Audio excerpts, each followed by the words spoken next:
आखिरकार हया ने सबका दिल जीत ही लिया। रूहान के दिल में उसकी काफ़ी ज़्यादा रिस्पेक्ट बन चुकी है। रूहान नहीं बल्कि पूरे घर वाले इस वक्त हया का गुण गा रहे हैं और हया हया कर रहे हैं।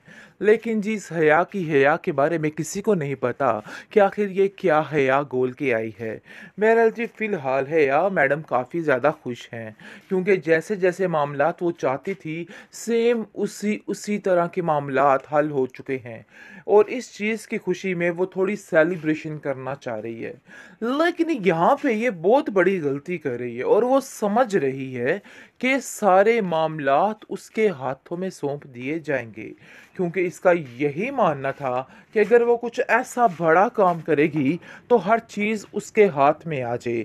असल में वो सिर्फ और सिर्फ मुबारक मस्तूर के सारी मलकियत को खोना चाहती है, हासिल करना चाहती है। इसके अलावा उसका कोई भी मकसद बाकी नहीं है। लेकिन फ़िलहाल आप देखेंगे कि इसकी हर चीज़ राइगा जाने वाली है, इसके हत्थी कुछ नहीं चढ़ने वाला।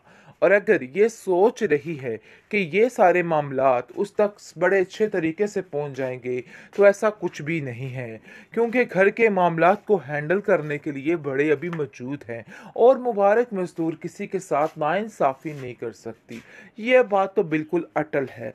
लेकिन हया को जब ये पता चलता है कि सारे घर की चाबियाँ और सारे घर का सामान, सारे घर की मलकियत माँ मुबारक मज़दूर के बाद रिफ़त भाभी को मिलने वाली है, ये सुन के उसका दिल खून के आंसू रोने लगता है और वो हैरान हो जाती है कि आखिर ऐसा कैसे हो सकता है भई?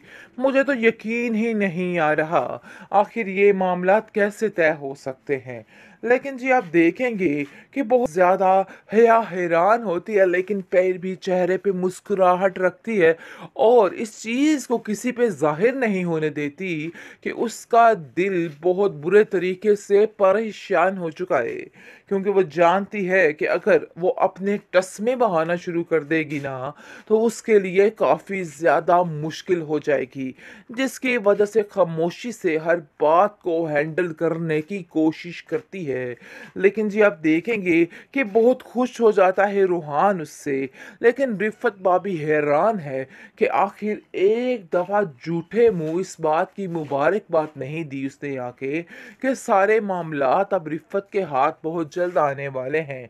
लेकिन जी आप देखेंगे कि रिफ़त को इस बात का कोई भी बुरा नहीं लगा और ना ही ज़रार को, क्योंकि वो लोग सब दिल के साफ़ हैं और दिल की काली औरत जबकि इस घर में आई है ना, बस समझिए कि सारे तमाशे हो गए, हर चीज़ ख़त्म होके रह गई। आखिर कब तक ये औरत इस तरीके के काम करती रहेगी और हर चीज़ को तबाह फ़ना करती रहेगी?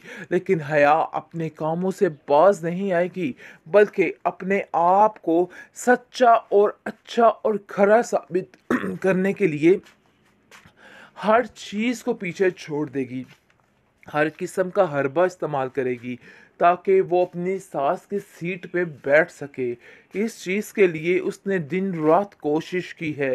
दिन रात ये सब कुछ करके वो बहुत कुछ करना चाहती है। ज़रार जो कि कहता है कि मुझे ऐसा लग रहा है कि जैसे हया को ये सारी बातें अच्छी नहीं लगी हैं।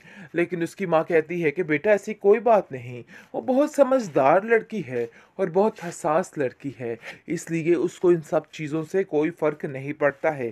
तो तुम भी इन सब बातों को लेके परेशान मत हो। मुझे पता है और मैं उसको बड़े अच्छे तरीके से जान गई हूँ। वो किसी का बुरा नहीं सोच सकती। आखिरकार हया ने सबका दिल जीत ही लिया। रूहान के दिल में उसकी काफ़ी ज़्यादा रिस्पेक्ट बन चुकी है।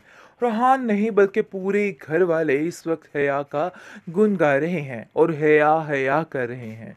लेकिन जिस हया की हया के बारे में किसी को नहीं पता कि आखिर ये क्या हया गोल के आई है।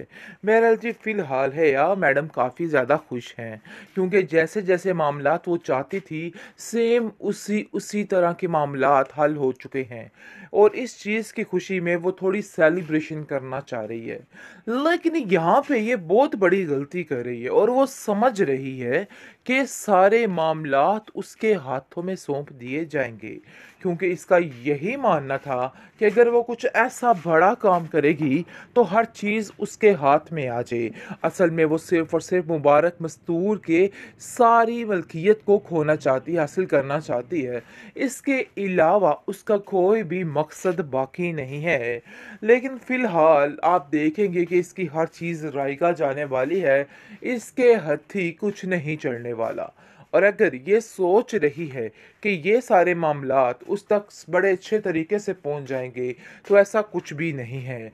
क्योंकि घर के मामलात को हैंडल करने के लिए बड़े अभी मौजूद हैं और मुबारक मजदूर किसी के साथ नाइंसाफ़ी नहीं कर सकती। ये बात तो बिल्कुल अटल है।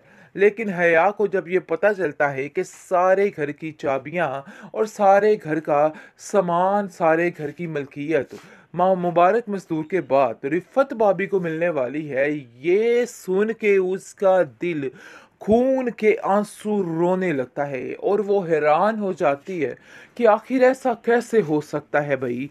मुझे तो यकीन ही नहीं आ रहा। आखिर ये मामलात कैसे तय हो सकते हैं? लेकिन जी आप देखेंगे कि बहुत ज़्यादा हया हैरान होती है, लेकिन फिर भी चेहरे पे मुस्कुराहट रखती है और इस चीज़ को किसी पे ज़ाहिर नहीं होने देती कि उसका दिल बहुत बुरे तरीके से परेशान हो चुका है। क्योंकि वो जानती है कि अगर वो अपने टस्मे बहाना शुरू कर देगी ना, तो उसके लिए काफ़ी ज़्यादा मुश्किल हो जाएगी, जिसकी वजह से खामोशी से हर बात को हैंडल करने की कोशिश करती है। लेकिन जी आप देखेंगे कि बहुत खुश हो जाता है रूहान उससे, लेकिन रिफ़त भाभी हैरान है कि आखिर एक दफ़ा झूठे मुँह इस बात की मुबारक बात नहीं दी उसने आके कि सारे मामलात अब रिफ़त के हाथ बहुत जल्द आने वाले हैं। लेकिन जी आप देखेंगे कि रिफ़त को इस बात का कोई भी बुरा नहीं लगा और ना ही ज़रार को, क्योंकि वो लोग सब दिल के साफ़ हैं और दिल की काली औरत जबकि इस घर में आई है ना, बस समझिए कि सारे तमाशे हो गए, हर चीज़ ख़त्म होके रह गई। आखिर कब तक ये औरत इस तरीके के काम करती रहेगी और हर चीज़ को तबाह फना करती रहेगी? लेकिन हया अपने कामों से बाज नहीं आएगी, बल्कि अपने आप को सच्चा और अच्छा और खरा साबित करने के लिए हर चीज़ को पीछे छोड़ देगी।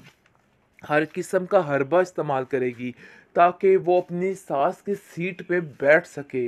इस चीज़ के लिए उसने दिन रात कोशिश की है। दिन रात ये सब कुछ करके वो बहुत कुछ करना चाहती है। ज़रार जो कि कहता है कि मुझे ऐसा लग रहा है कि जैसे हया को ये सारी बातें अच्छी नहीं लगी हैं। लेकिन उसकी माँ कहती है कि बेटा ऐसी कोई बात नहीं। वो बहुत समझदार लड़की है और बहुत हसास लड़की है। इसलिए उसको इन सब चीज़ों से कोई फ़र्क नहीं पड़ता है। तो तुम भी इन सब बातों को लेके परेशान मत हो। मुझे पता है और मैं उसको बड़े अच्छे तरीके से जान गई हूँ। वो किसी का बुरा नहीं सोच सकती।